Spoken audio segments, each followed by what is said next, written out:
Welcome, my friends. This is Maniacal Incorporated, bravely retreating from the front lines along with the Irish forces. We entered a war for our daughter's future father-in-law's claims to bar this county here that he didn't bother attacking. Instead, he started up and around this region. And he basically allowed so much time to pass that the Holy Roman Empire has called in its allies in England. We are facing an absolutely gargantuan army. There is not a hope that our combined forces could take it on. I was thinking of heading back to Wales, basically, and launching some attacks on England from there. I was wondering if we could kind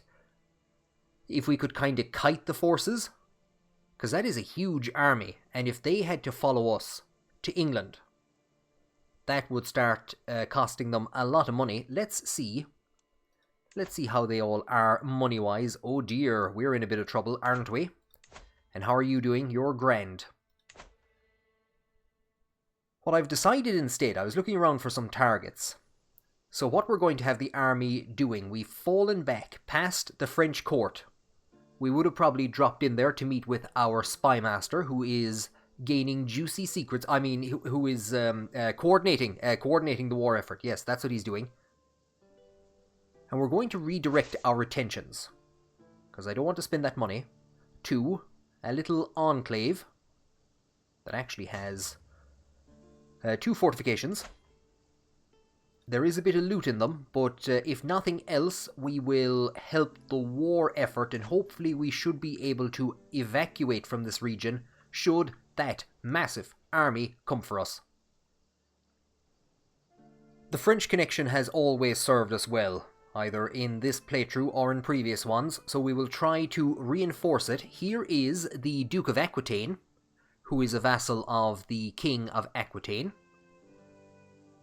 And we're going to organise a marriage between his daughter and our brother, Prince Gillicullum, who has just come of age, an excellent diplomat. Gillicullum, who our father would have viewed as a potential king of Wales if that invasion had ever happened, if he hadn't died so young. So we will send that proposal. Gillicullum is one of our new knights. Here is another new knight who's only slightly older than him. Cuanáin, a grandson of Ben Uladh and Finlay, our physician prior to Brickenna. Effectively, I know there was another physician in between, but only for a few months. Finlay, of course, led the treatment of our son, Seachnasach, when he died of cancer. So I'm going to organise this marriage between Cuanáin and this poor courtier who we kidnapped when she was 7. Well, we didn't kidnap her. We captured her in a raid in Wales, and nobody would give us money to take her back. So I'm going to organise a matrilineal marriage, and we have Cuanáin's hale trait and her pretty trait. So hopefully we will get some children from this marriage, and that they'll pick up one, if not both, of those traits.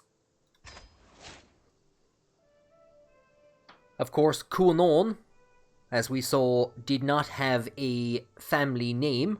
He was born after we married his mother, either Durlé or Uí Néill. We married her to our knight, Leinseach. But he is not Leinseach's son. He is an illegitimate child of Uí Néill. Here are his half-siblings. And we have the hale trait. His half-sister Keir has the hale trait. We could organise a marriage, because we're being told that we're suffering a piety penalty because we don't have enough wives. I'm also being told that we are related, and there is a risk of our children being inbred. Now, I can't see where that relationship comes from, unless the game is telling us something about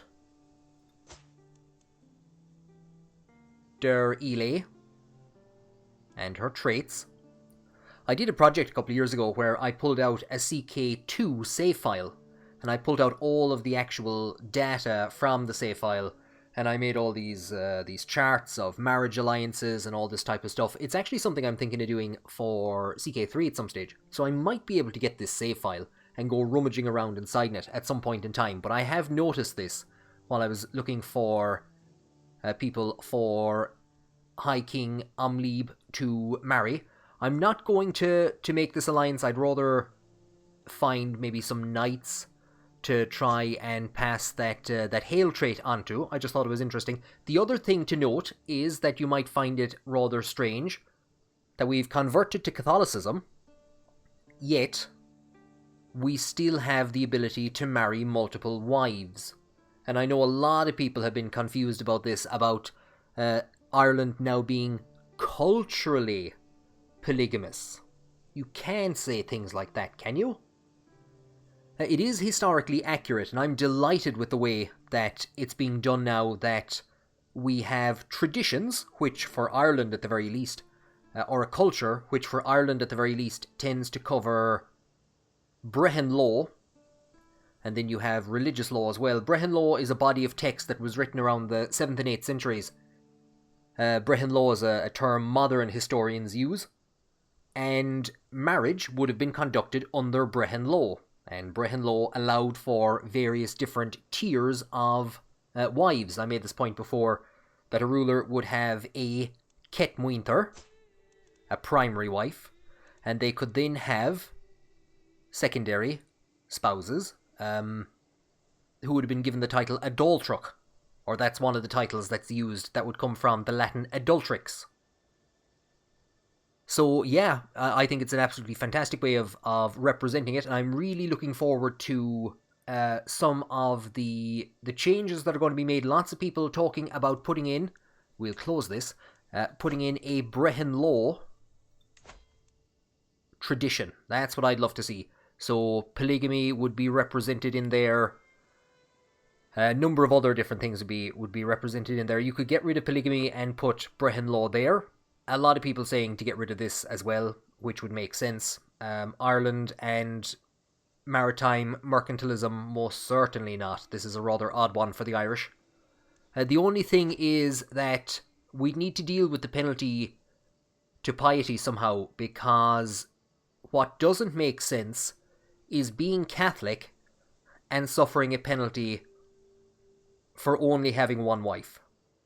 So there should be 0 penalties for having one wife, or no wives, and then piety penalties for having additional wives as a polygamous Irish Catholic.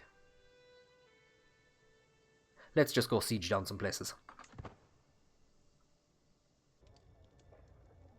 We are desperately close to suffering from a mental break, or going up to the next level of stress. That would be because I saved a sorceress, basically, in the last episode.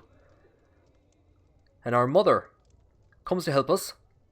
11 stress, well sure, look, it's better than nothing. Well, it looks like we have some competition in our bid to romance this young single woman. Wait, no, this is our wife. Why the hell are you trying to romance my wife? So here is a mayor, the mayor of Longford. We will get stress if we challenge him to a duel, because we're calm. That makes sense. Poisoning him, however, that's a different matter. 77% chance of success, and we could gain an Intrigue lifestyle perk. That would be fantastic. Or we could just pay him to go away. Let's see how the food poisoning works out. So it turns out he is far more perceptive than I gave him credit for. He caught me red-handed when I tried to poison his cup, and he ratted me out in a heartbeat, the devil.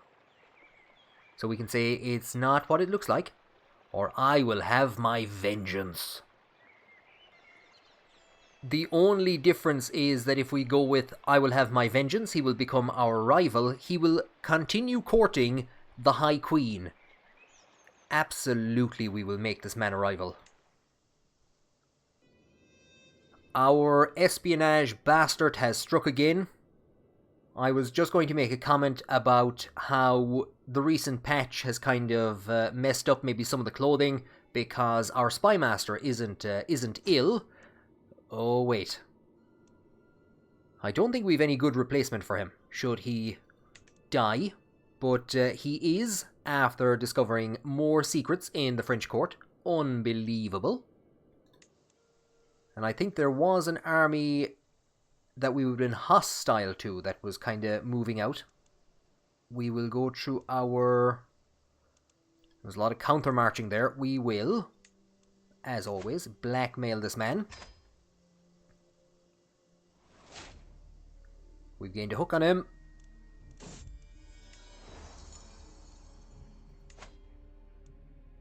And we're going to get 55 quid. Towards the end of the last episode, we began the construction of a new crown, one that would replace the Bane of Iceland as the crown of the High King of Ireland. I think it would make sense that we would gain modifiers which would impress our vassals. So we're going to take that option.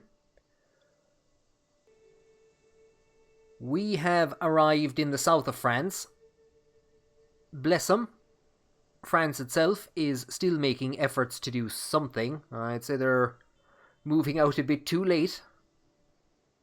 The war score now is ticking down constantly because we don't have the actual place itself, bar that the actual war goal. That tiny army that rose up in front of us a couple of minutes ago, they accidentally walked into the middle of the Holy Roman forces and lost some, or held them up in place for a while, I should say. We're learning a lot about this man. We have a couple of secrets on him now. At the moment, I'm not charging him any money. He has it, but I would rather that he puts it towards either getting mercenaries or keeping the army some way stable. I'd say you're in a bit of trouble. Do you know what? We might have to come after him for money soon enough. Funds are needed for the new crown. Absolutely. You will have whatever you need. And bless him, it looks like he's standing and giving a fight. I think we're going to see 16,000 troops.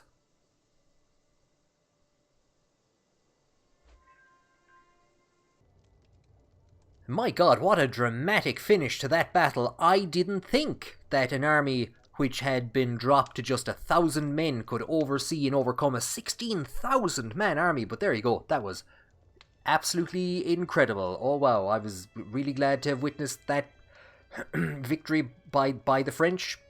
Stunning. Our sister, Ludmilla, has given birth to a son with her giant of a husband. Phalamede, may you grow to be strong and wise. We have taken control of this region, got some money.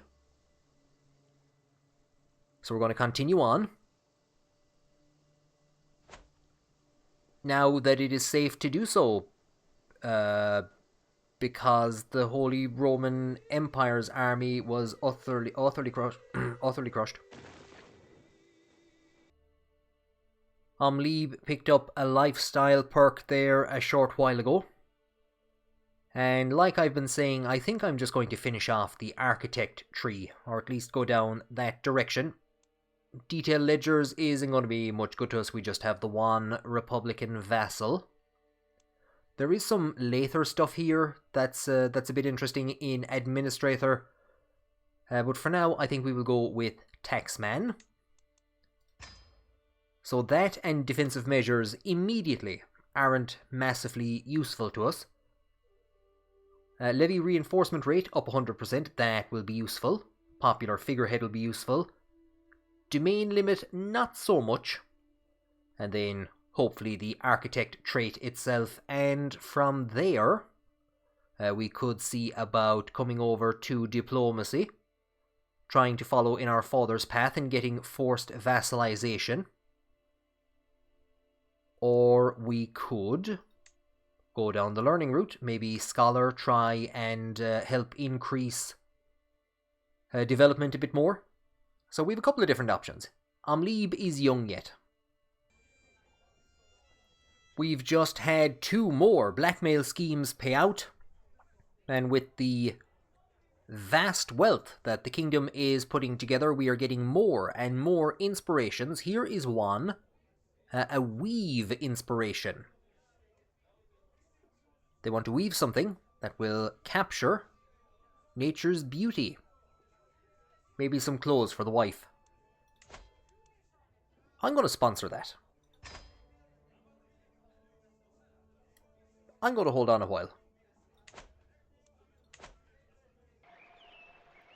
It's rather worrying when a suit of clothes costs more than a crown. That was 128 for whatever she was going to weave. The crown, I think, is 50 gold. So I hope that's not saying something about the crown we're going to get.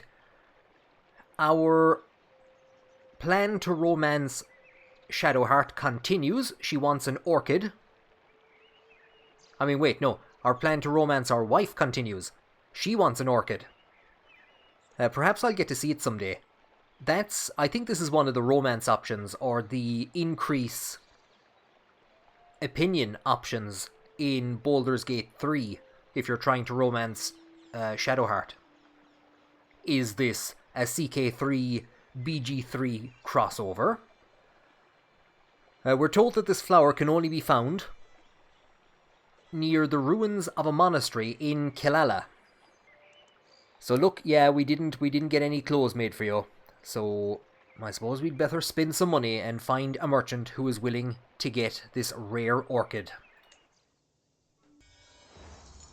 Well now, there was a spate of pop-ups. We'll deal with this first of all. Bricina is protesting. As the keeper of the High King's personal collection, I have a responsibility to ensure the quality of your work. So he wants to see the crown. He can either ensure its quality for a 66% chance at a higher quality. There's a 33% chance of a lower quality. She's already at 100% approval with us. I trust Bricina. Bricina will ensure its quality. And it will indeed be of a slightly higher quality. We're going to have to pause quickly and see what's after happening over here. Well, the big news is that in the middle of this absolutely chaotic war that is going nowhere, our daughter's future father-in-law has drank himself to death. So that alliance is gone, and we now have an alliance with our future son-in-law. Ovluck is 9, so that gives us 7 years in which to probably cancel that alliance. Our spy master has been sent to the new French court to assure them, no, we have no intention whatsoever of breaking off the betrothal between our daughter and the youngest brother of the new king. Do I feel bad now that I didn't take that ruler for every penny that he had? Yes. I feel terrible. We should have absolutely stripped him of his money. I've gotten a new crown. It's a great day. It's a great day. It's a great day. Iceland, god damn you to hell. Iceland, why? Every time I get a crown. What the hell is it with Iceland and crowns? Over here, my lord. My beneficiary waves me over with a wide grin. I've toiled many days and nights, and finally my work is done. She presents me with an object wrapped in cloth, and as I lift the fabric, my eyes grow wide. A beautiful crown of excellent craftsmanship. The crown is forged from electrum and adorned with intricate filigree. It's lovely. So we get additional prestige. Our vassal limit goes up. Not exactly what I was hoping for. but it is lovely. The absolute divils, and to make things worse, of course, they have hit our wife's territory. As if to personally insult me. We're going to have to do something about that. We have completed our siege in the south-ish of France. I'm trying to see how we could get out of here. What's the easiest route out of here without taking any prisoners or taking any attrition is what I meant to say.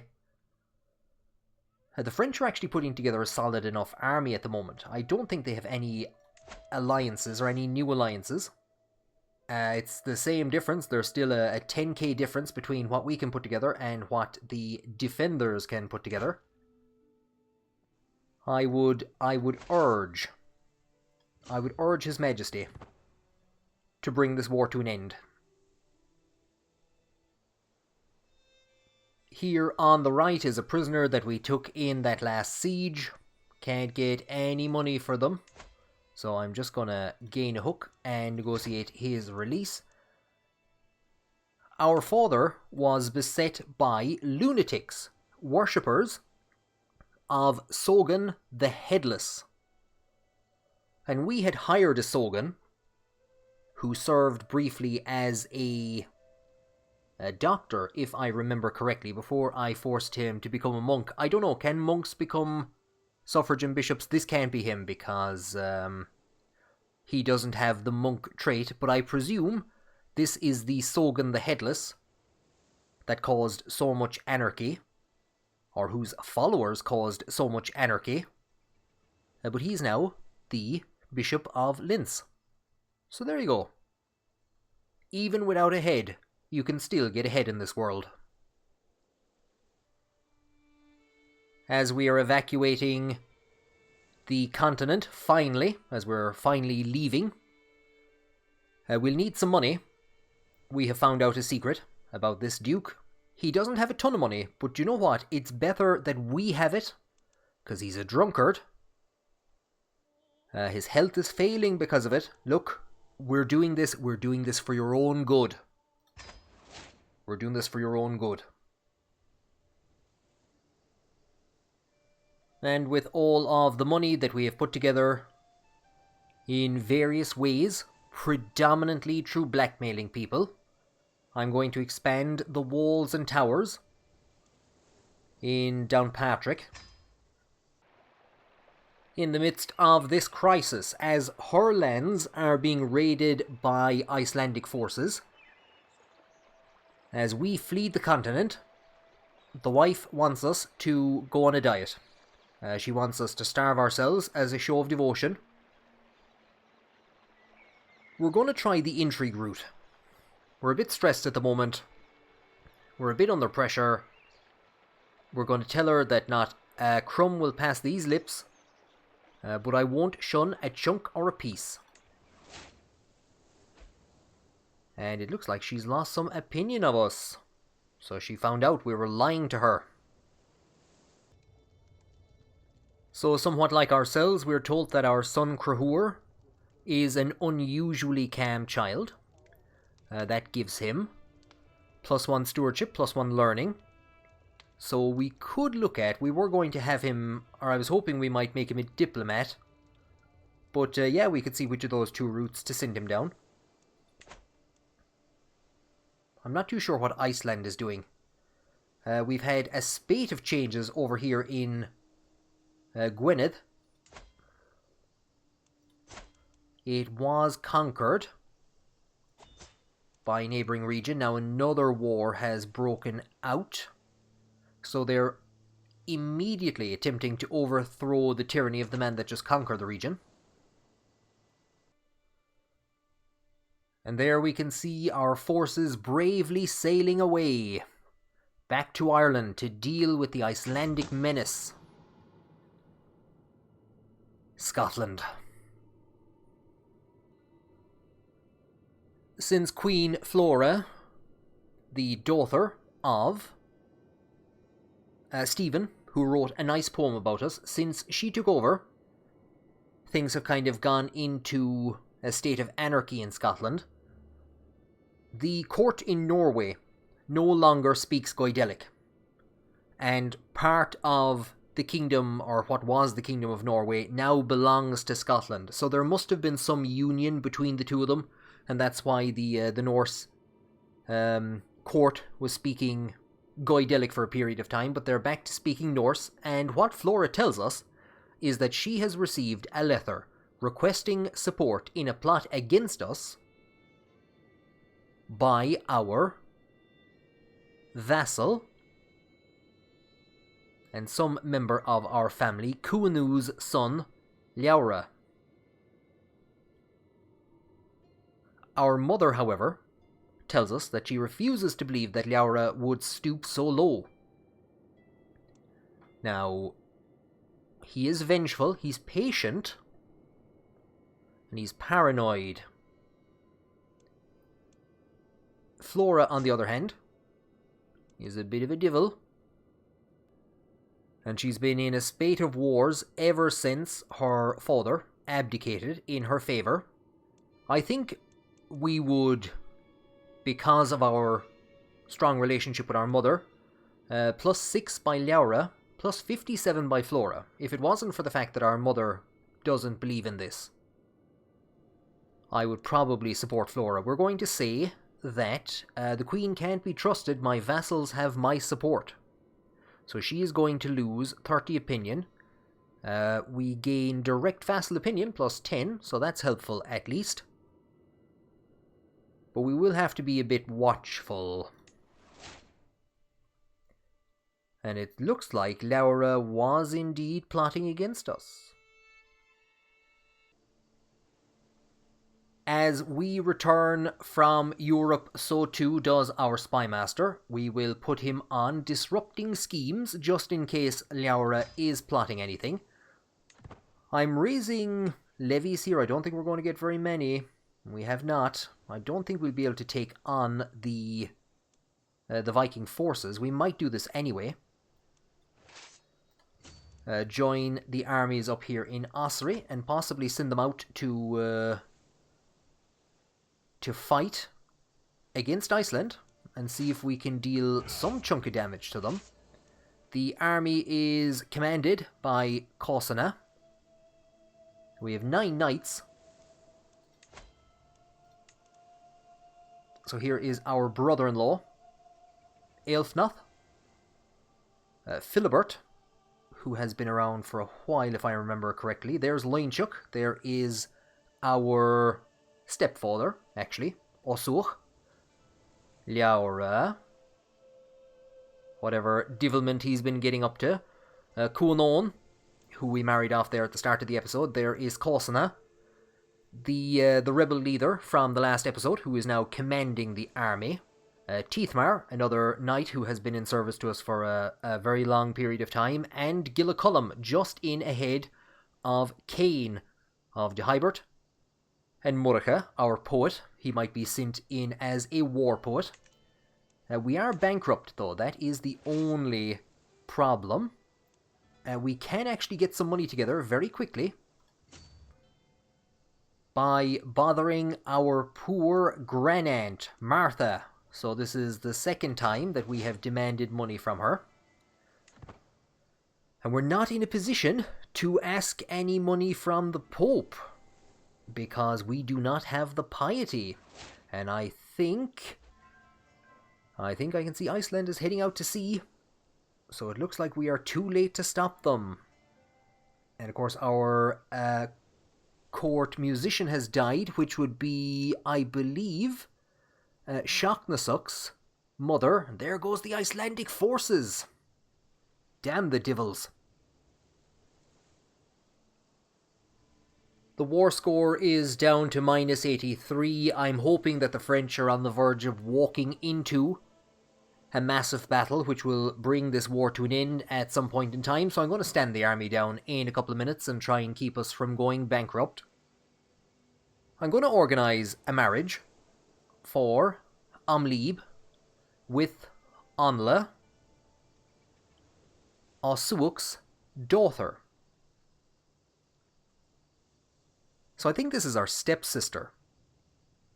Because, of course, there is Osuk. There is his primary wife. And we have married our mother to Osuk. So we're going to marry our stepsister. We will send that proposal. We're going to disband the army. It's going to take 3 months if we need to bring it up again, but hopefully, like I said, hopefully that war will come to an end shortly. The next thing we will do, now that we return to Irish soil, the thing about the Bane of Iceland is that it gives us minus 1% building construction. I think we will adorn our head with the excellent crown to begin with. We will do nothing for now because we don't have the money. The reforge cost is only 1. So this is to reforge the Bane of Iceland into a pedestal item. So we're going to do that.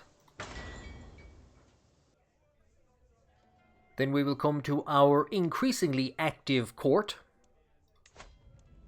And we will put the Bane of Iceland on display for all to see. Now we have a couple of matters to deal with. We have a feline hunter. Here is our wife. We have found a cat. Game of the year. 10 out of 10. This option should bring a 400 stress penalty with it and immediately kill you. This one, maybe 200 stress. We have found a cat in the court. It's why there are some days that the court is less infested with rats than others. It wriggles in an attempt to free itself from the scratched up arms of our servant. And the wife says it's one rather successful rat hunter. In fact, it was in the middle of a wrestling match with a fat one when we found it. What say you? Should we adopt this cat? Absolutely. Absolutely we're going to adopt the cat. I think Lieb himself would adopt the cat. We get +1 intrigue and +1 learning. The intrigue most certainly would be helpful to us. The learning, especially if we want to go down that route, we were thinking about it. So yeah, I think we will take the cat. And we will name him Pangerborn. There is a book that is kept in somewhere in Germany. It was written by an Irish monk in the region. So they would have probably fled there from the Viking attacks on Ireland. But he writes a poem about how he studies books, like his cat, Pangerborn, studies the movements of mice and rats in the monastery. And he ferrets out knowledge from the books that he studies, like Pangerborn tries to ferret out the rats with his paw and all this type of stuff. So we're going to call him Pangerborn. And the other thing we're going to do, we have an option, a inspiration to build a great axe. That is a very interesting name. It's a very interesting combination of names. Member of the Uí Néill. But we don't have the money. 78. It's not too bad. I don't think we have much of a reason for an axe. We are going to hold, for the first time in a long time, now that we have returned from the war, even though the war is still going on, we are going to hold court.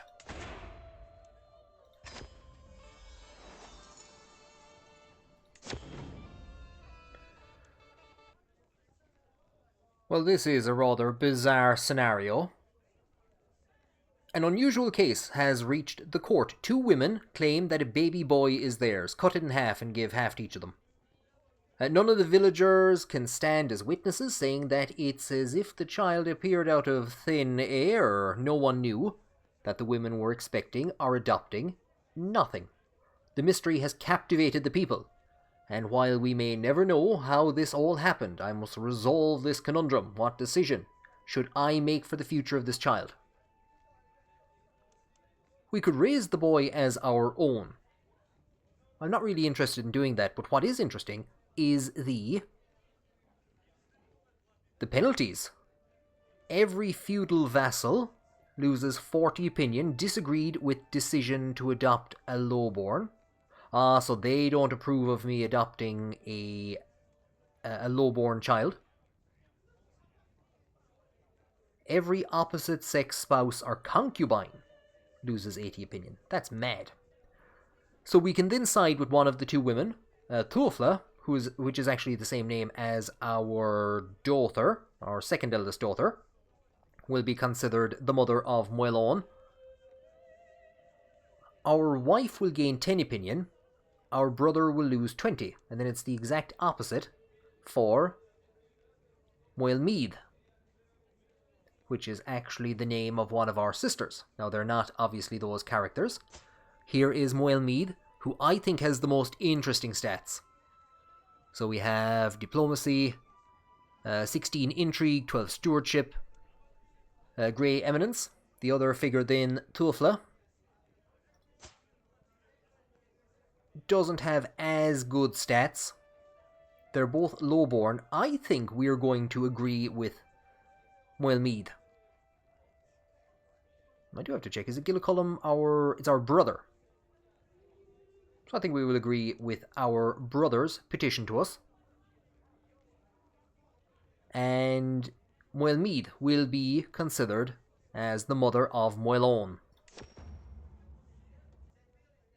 Our decision gets a general round of applause from the cheap seats. Cruhur, not so impressed. He is rather calm though.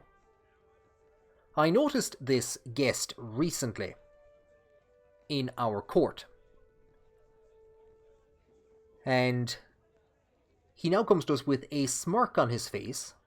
Greetings, Your Majesty. During my recent trip to the Kingdom of Scotland, I learned some fascinating tidbits about several of Queen Flora's subjects. I'd be happy to share these with you for a price. It's a hefty sum of money, 65 quid. We will either get every relevant secret he knows, or he does not actually know any secrets. I'm prepared to take that chance, because we could make our money back multiple times over if he does have secrets. If he doesn't, there's a good chance I'm going to... No, we're calm, so I don't think we'd get revenge on him. Let's see if we get anything from it. And while we are celebrating our return from France, I won't say celebrating. We're celebrating that we're alive, that we weren't hit by any of the overwhelming HRE forces. Not everyone, of course, came back to a nice shiny crown like we did. Fiachna, Crovan. Wasn't it another Crovan that was screaming the same thing at our father?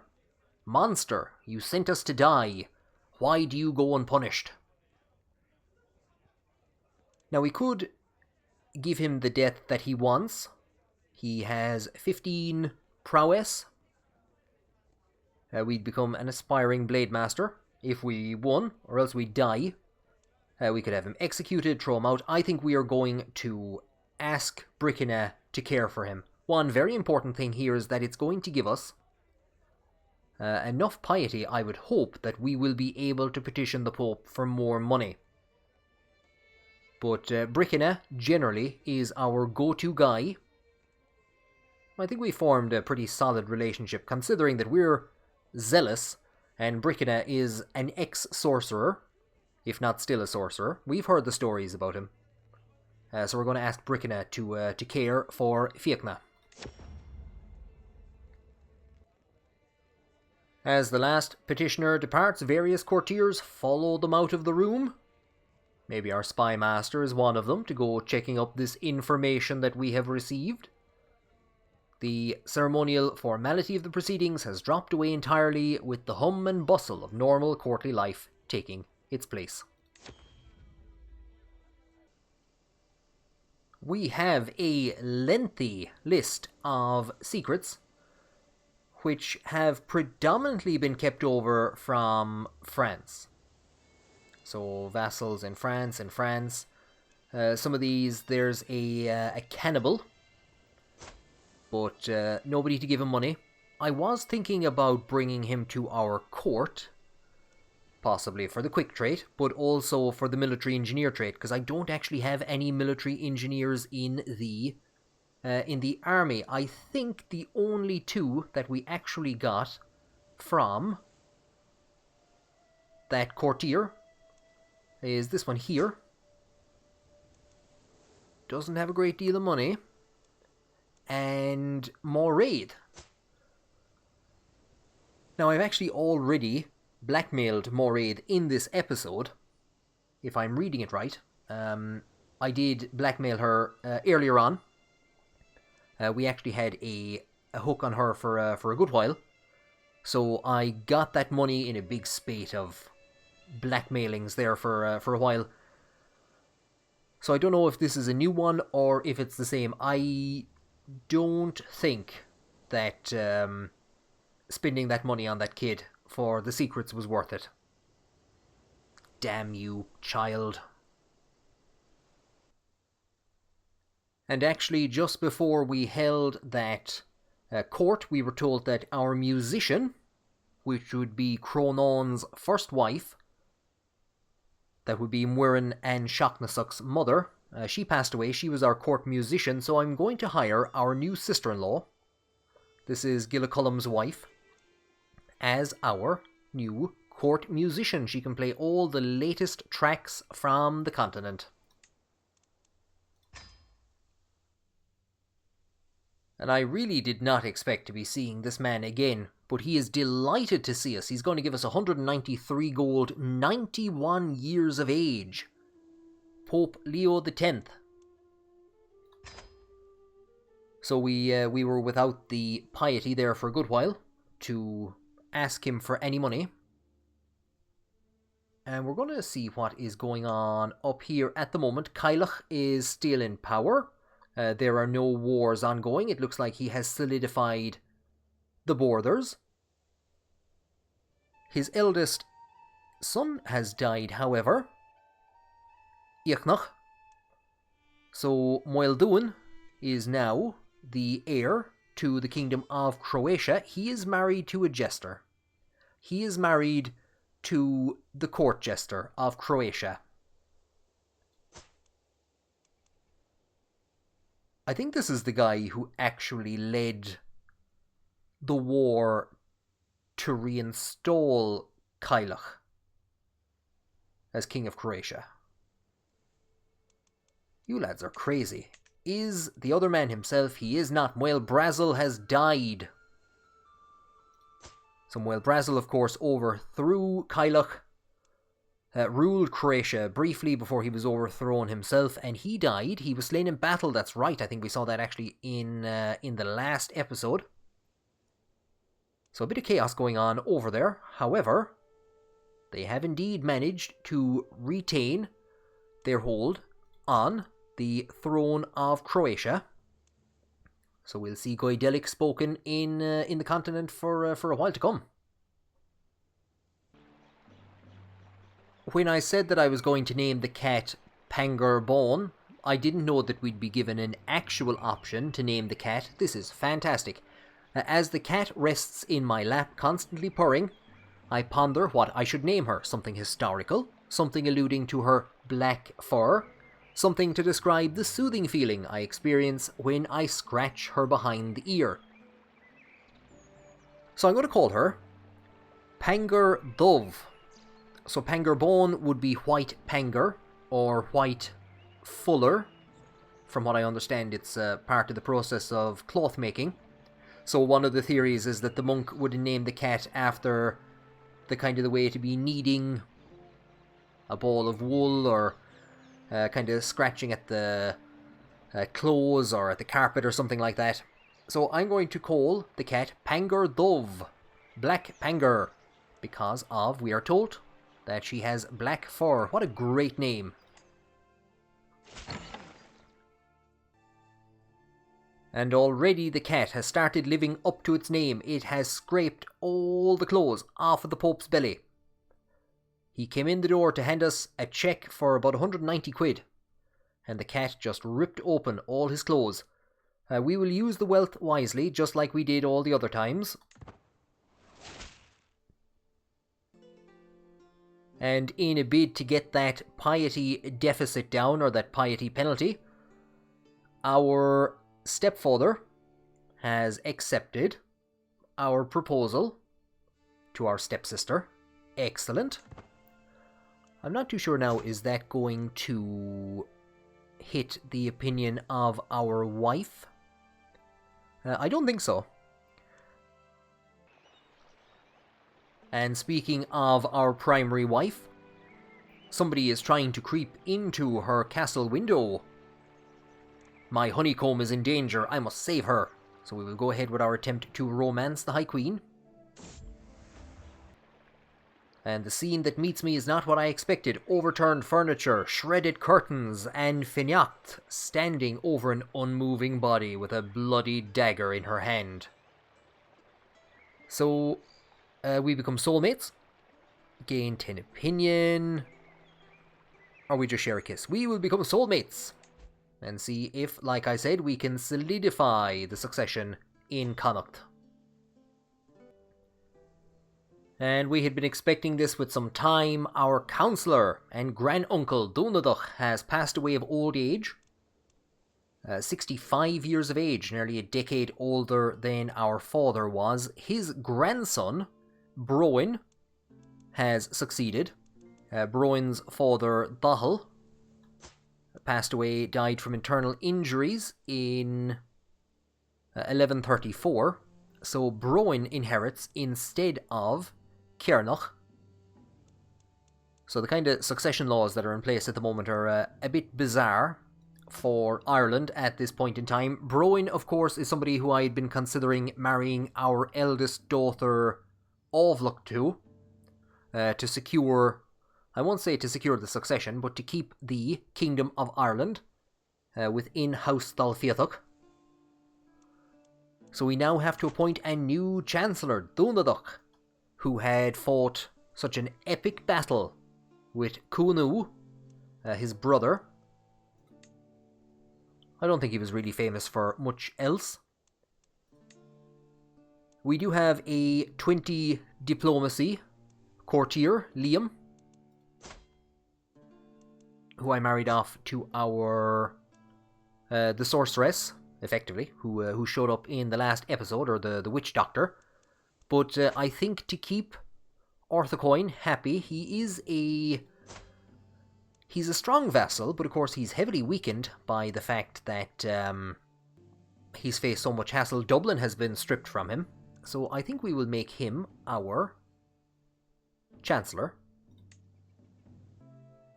And we can see that Orthacoin is in the same kind of scenario that we were in terms of the succession. He has 3 daughters. So there is his brother, the Earl of Athlone. Orthacoin is ruling in Leinster after Dublin was stripped from him. Here is his successor, Banmead. So she will rule Leinster, and she is currently married to Cruail of Athlone. So Cruail is going to marry his niece to secure the continued rule of the Moel Shockloin in this region. And of course then, complicating matters, is this ruler here, who has taken Dublin, is now putting together a hefty army. That is a hefty army, so she is a very powerful vassal. She's kept happy here, but on her death we'll probably see this region split. And what I might do then is give both vassals over to Orthacoin, and on Orthacoin's death, one of the duchies will go one way, the Duchy of Leinster will be created, and that will go to one of his daughters. It's going to just cause anarchy. I don't know what I'm going to do. And I imagine with all this anarchy, the final defeat of the French forces in their bid to claim Bar is only a few months away. And there you go. A number of different things have all happened at the same time. Ban Uladh, a rather interesting individual, is after passing away. Finlay's wife, she had 3 children, 2 daughters and a son. One of those daughters has produced, through her marriage to Leinseach, a number of children who could serve as very valuable knights in future. So we'll be keeping an eye on them and on House O'Rourke, into which she married. But Ban Uladh is after passing away, so we'll have to appoint a new seneschal. We can probably hold off for a while because we don't need one immediately, as we don't have a huge amount of areas to increase the control in. We're also told that we've gotten a new stewardship perk, which I will pick at the start of the next episode. And we have lost in the war, led by the King of France, who succeeded his father midways through the war. For the conquest of Bar, we made some money. We found a book. We gained some prestige. Our war contribution was 100%. Okay. Well, so be it. And so we live to fight another day. We can start putting our money back together. We can start rebuilding our army. We've been told that a Liberty faction has dissolved. We've gotten a new crown for ourselves. Do you know what? It wasn't too bad of a visit to the continent. Thank you for joining me on this episode, and I hope that you will join me on the next one.